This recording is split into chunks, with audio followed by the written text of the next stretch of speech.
Scholars agree that Jesus was born between 2 BC and 7 BC, part of the present class in the small town called Nazareth.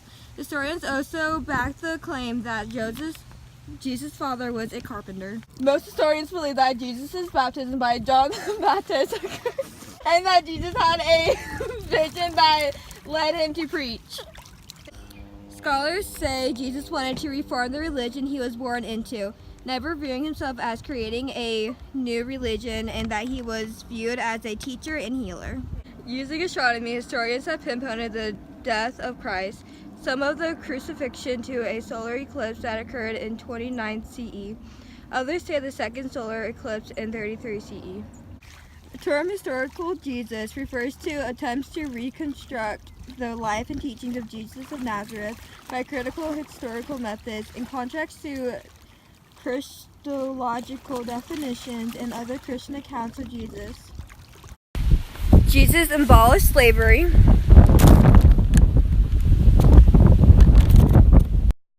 The cross became an important symbol for Christians.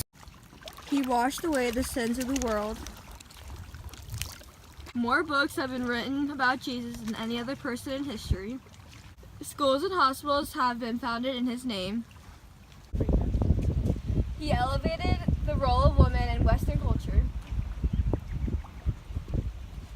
Thank you. Norman conquest of England, Battle of Hastings. King Edward of England died January 5th, 1066.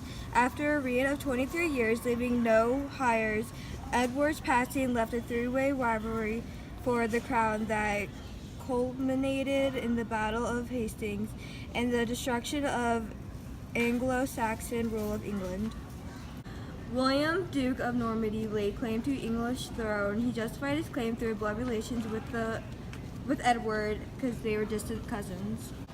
Harold Godwinson and Harold Hardrada also wanted the throne. Hardrada of Norway invaded first, landed on the northern English coast, and him and his Viking army captured the city. Yeah. September 27th, Normans made landfall on the English coast near Pevensey and marched to Hastings. Harold fought Norman infantry and fell, as did Saxon autocracy. William's victory crowned him King of England on Christmas Day, 1066, in Westminster Abbey. Normans brought the castle to England and remodeled English churches and cathedrals. The impacts were adoption of French names. Religion changed because William wanted full control of England, and similar to his feudal system, he wanted to manipulate the people using posts to convey his realm, and he was Catholic. Christopher Columbus, explorer and navigator, was born in 1451 in the Republic of Genoa. He went on many voyages in the Mediterranean and Aegean seas. One voyage, island of Kos, closest he got to Asia. Muslim domination of trade routes through the Middle East made travel to India and China very difficult.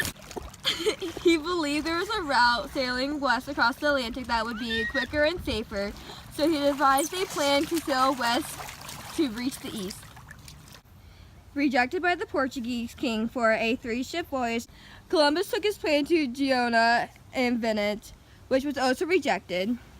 Then he went to Spanish monarchy of Isabella and Aragon in 1486, which was also rejected.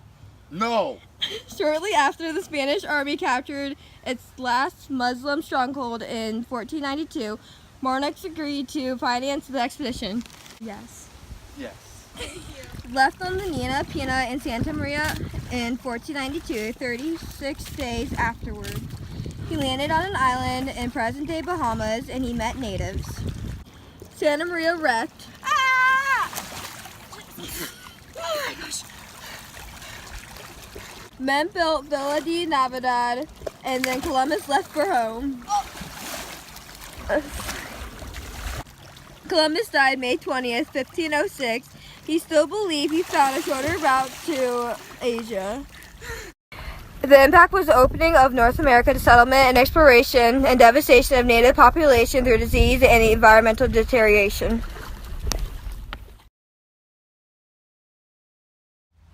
The Panama Canal is a man-made 50-mile stretch of the Panama Isthmus. Its construction started in 1880 by Count Ferdinand de Lesseps of France. Due to no effective way of combating yellow fever, malaria, and other tropical diseases, 20,000 lives were lost. France then became bankrupt and had to stop the construction of the Lock Canal in 1888. The U.S. soon picked up the project of the canal in 1904 and officially opened it in 1914. The Panama Canal serves to ship goods inexpensively and quickly between the Atlantic and Pacific coasts. It is the fastest way to get cargo from China to the U.S. East Coast. The Panama Canal has importance to the global trade routes in the 20th century. The U.S. exports and imports travel through the canal on a daily basis. If the canal would have closed, then not only will the U.S. economy be hurt dramatically, but there will be a domino effect on other world countries with the problems of exporting and importing. For example, if England wanted to sell goods to Peru, the price of exports from England will increase greatly because there would be added expenses since they would have to go all the way around South America if the canal would have shut down. With the added price, Peru can't afford to purchase products, which would increase revenues, which means less money available to England to purchase or trade with the U.S. and other countries. The Panama Canal made it a lot more profitable for exporters. The Panama Canal not only affected the world economically, but health-wise as well. With all the losses from malaria and yellow fever, studies were put in place to figure out how to prevent the disease. Dr. William Gorgas cleared the Panama Isthmus of yellow fever and realized the mosquitoes were the ones spreading the disease. So by controlling the mosquitoes, he could control the disease. In 1906, the canal zone was free of yellow fever, and then it was followed by eradication of malaria a few years later. The Panama Canal should have been covered because of the economic and health effects that are in place in the world today.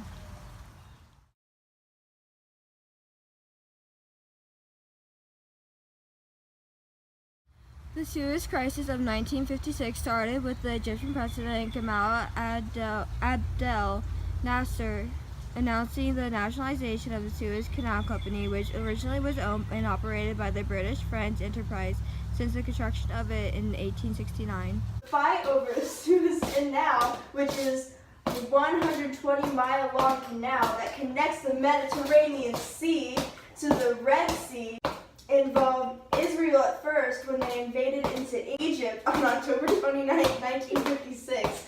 The British and French soon joined for Egypt, and they denied them cross to the canal.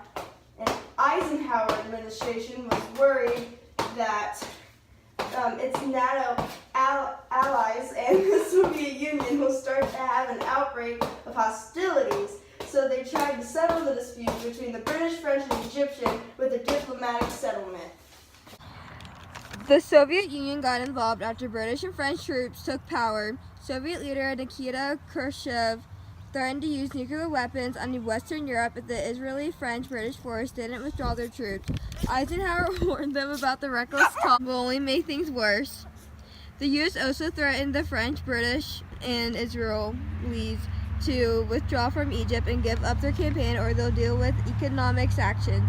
The threats worked, and the British and French forces withdrew by December, followed by Israel in March of 1957. Okay, if you don't make your armies go away, I'm going to throw these nuclear weapons on you.